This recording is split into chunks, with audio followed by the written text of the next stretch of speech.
Yo, what's up guys? This is Mayor Selfie Boy. At syempre andito na naman tayo sa ating farm tour. At syempre nandito nga ako sa aming mga dry cows guys. So bali dalawa yung aming dry cows guys. Kung napapansin nyo, iba yung mga kinakain nila ngayon. So ito po yung katawag nila na kale or kale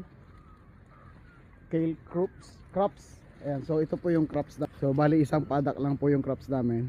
Ayan. So itong mga baka na to ay mga medyo payat. Ayan, syempre yung isa ay nandun sa mga matataba guys.